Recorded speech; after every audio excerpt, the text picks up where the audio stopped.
Hello friends, welcome to civil success point. आज हम एक नया टॉपिक शुरू करने जा रहे हैं जो कि होगा लीगल ग्लॉसरी से। देखिए, अब जो आपका एग्ज़ाम होने वाला है, अभी हाल ही में आपका यूके ट्रिपल एस सी का कोई भी एग्ज़ाम नहीं है। जो एग्ज़ाम होने वाला है वो यूके पीएससी का है, जो कि एआरओ और आरओ की पोस्ट के लिए है।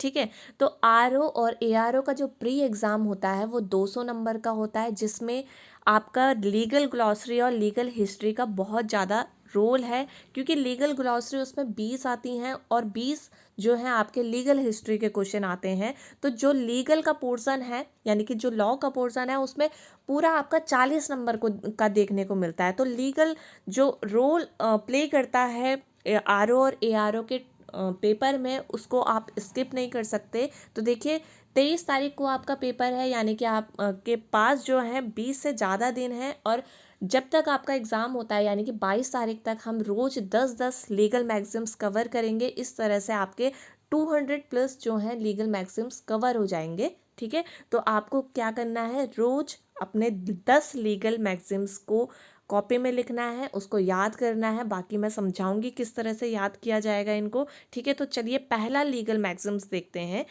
कॉर्पस डेलेक्टी। ठीक है, कॉर्पस डेलेक्टी का मतलब क्या होता है, बॉडी ऑफ द क्राइम। ठीक है, कॉर्पस का मतलब क्या होता है, बॉडी। ठीक है, आपने एक रिट सुनी होगी, रिट पढ़ी होगी, हैबेस कॉर्पस। तो कॉर्पस का मतलब क्या होता है, कॉर्पस का लीगल मीनिंग होता है बॉडी, और डेलेक्टी का मतलब क्या होता है, क्राइम। ठीक है, तो इसका अर्थ क्या हो गया, बॉडी ऑफ द क्राइम, यानी कि अपराध का स्वरूप या अपराध का प्रत्यक्ष प्रमाण। इसका जो है आप हिंदी में जो है आंसर टिक करेंगे। और एक और बात हिंदी मीडियम वालों के लिए, जो हिंदी में पढ़ते हैं, हिंदी में पेपर देते हैं, उनके लिए एक और बात कि जो आपके लीगल मैगज़िम्स आएंगे, वो जैसे आपका यहाँ पर लिखा हुआ है कॉर्पस डेलेक्टी, तो आपका हिंदी में भी इसी तरह से लिखा हुआ आएगा कॉर्पस डेलेक्टी। बाकी ऑप्शन जो है आपके हिंदी में मिलेंगे, और जो लीगल मैगज़िम्स होगा वो इसी तरह से लिखा हुआ आएगा। तो आपको क्या करना है, हिंदी में भी पढ़ना है उसको, और इंग्लिश में भी पढ़ना है। इस तरह से आप थोड़ा आइडिया लगा के उस क्वेश्चन को ज़्यादा अच्छे से सॉल्व कर पाएंगे। ठीक है, सेकंड देखते हैं, एलिबी। एलिबी का मतलब क्या होता है, एट अनदर प्लेस या एल्सवियर, यानी कि दूसरे स्थान पर। अगर हिंदी में बात करूं मैं, तो हिंदी में आप टिक करेंगे इस ऑप्शन को, दूसरे जगह पर या दूसरे स्थान पर। अब देखिए, होता क्या है, कोर्ट में जो क्रिमिनल होता है उसका एक बचाव पक्ष भी होता है।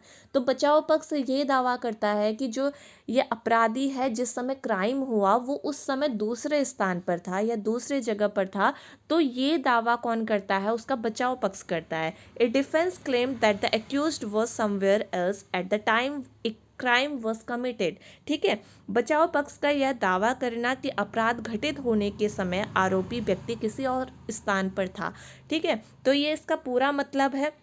बाकी आपके पास वहाँ पर डेफिनेशन नहीं आती इतनी बड़ी, आपके पास सिर्फ ये ऑप्शन आएगा, एट अनदर प्लेस या एल्सफेयर। ठीक है, तो आपको इस तरह से क्वेश्चन के ऑप्शन टिक करने हैं।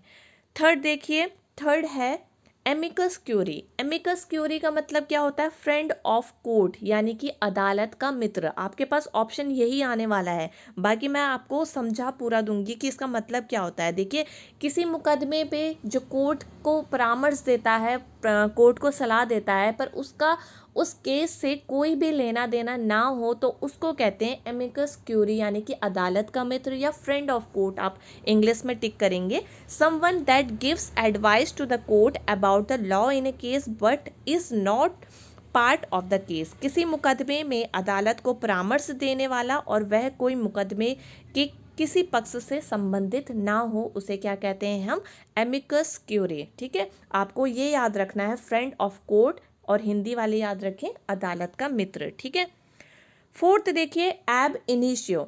इनिशियो किससे बना है, आपको पता चल रहा होगा, इनिशियल से। ठीक है, और इनिशियल का मतलब क्या होता है, शुरू, यानी कि starting point, from the beginning, या हिंदी में कहे आरंभ से या शुरुआत से। ठीक है, फिफ्थ देखिए, फिफ्थ है कैविट एम्प्टर। कैविट एम्प्टर का मतलब क्या होता है, लेट द बायर या परचेसर बी अवेयर, यानी कि जो बायर है, परचेसर है, खरीदने वाला, उसको खुद जागरूक होना है। A theory that say you buy things at your own risk, वह सिद्धांत जो बताता है कि आप अपने ही जोखिम पर सामान खरीदें, उसको क्या कहते हैं? Cavity emptor. ठीक है। सिक्स्थ है इजोस्टेम जेनेरिस। इजोस्टेम जेनेरिस का मतलब क्या होता है? ऑफ द सेम काइंड या उसी प्रकार का। ठीक है, यानी कि उस सेम काइंड, आप इसको याद रखेंगे, ऑफ द सेम काइंड या उसी प्रकार का हिंदी में। ठीक है। नेक्स्ट देखते हैं पर्सोना नॉन ग्राटा। ठीक है, पर्सोना से आप ये समझें कि इसका जो पर्सोना का मतलब है पर्सन, इसका जो है लीगल वर्ड का मीनिंग क्या होगा? पर्सोना का पर्सन। ठीक है। नॉन ग्राटा का मतलब अनएक्सेप्टेबल, यानी कि स्वीकार नहीं है, तो इसका पूरा मतलब क्या हो जाएगा? An unacceptable person to a country, यानी कि किसी देश को अस्वीकार योग्य एक व्यक्ति। देखिए, किसी देश ने अगर किसी व्यक्ति पे, किसी इंसान पर बाउंडेशन लगाई है कि वो उस देश में एंटर नहीं कर सकता, तो वहाँ पर वर्ड यूज़ किया जाता है, वहाँ पर लीगल वर्ड यूज़ किया जाता है पर्सोना नॉन ग्राटा। ठीक है। देखिए एट्थ है स्टेयर डिसाइसिस, यानी कि स्टैंड बाय थिंग्स डिसाइडेड, यानी कि जो बातें तय की गई हैं उसी पर कायम होना, वहाँ पर वर्ड यूज़ होता है स्टेयर डिसाइसिस। ठीक है। नाइन्थ है अबैट। ठीक है। अबैट यानी कि ये जो वर्ड है ये 2019 में अबैटमेंट से करके पूछा गया था। तो देखिए अबैट का मतलब क्या होता है? अंत करना या समाप्त करना, यानी कि to put an end, to cancel out. ठीक है, यानी कि आप अबैट का मतलब याद रखेंगे समाप्त करना या अंत करना। ठीक है। और आज का लास्ट लीगल मैक्सिम है बोनाफाइड। ठीक है, फाइट जहाँ पर भी वर्ड आ जाए आपको इसका मतलब याद रखना है। फाइट का मतलब होता है फेथ। ठीक है, फेथ का मतलब वफादार, जो इंसान वफादार है, वास्तविक है, उसके अंदर कोई छल कपट नहीं है, छल कपट से रहित है। ठीक है, तो उसको कहेंगे हम बोनाफाइड, यानी कि इंग्लिश में अगर आपके पास ऑप्शन आए इन गुड फेथ तो आप वो टिक करेंगे, और हिंदी में वफादार या वास्तविक इंसान, छल कपट से रहित। ठीक है, तो इस तरह से आपको ये जो लीगल मैगज़िम्स हैं उनको रोज़ 10 लीगल मैगज़िम तैयार करने हैं।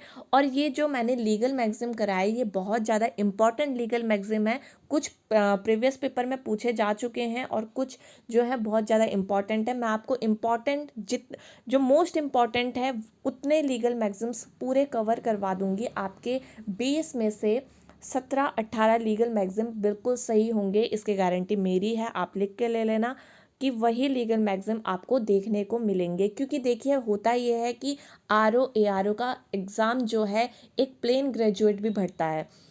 ज़रूरी नहीं है कि जिसने ARO का एग्ज़ाम भरा है, फॉर्म भरा है, वो लॉ के बैकग्राउंड से हो, ऐसा तो नहीं होता। इसलिए इम्पॉर्टेंट लीगल मैगज़िम आप जितना हो सके उनको कवर कर लें। बाकी मैं आपको रोज़ 10 लीगल मैगज़िम्स करवाऊंगी। और अगर आपको वीडियो अच्छी लगे तो प्लीज़ शेयर ज़रूर कर देना, लाइक ज़रूर कर देना, और चैनल को सब्सक्राइब ज़रूर कर देना जो नए हैं। ठीक है, और बेल प्रेस ज़रूर कर देना ताकि आपको रोज़ रेगुलर वीडियोस की नोटिफिकेशन मिल सके। तो अब नेक्स्ट वीडियो में मिलते हैं, तब तक अपना ध्यान रखिए। Bye bye, take care.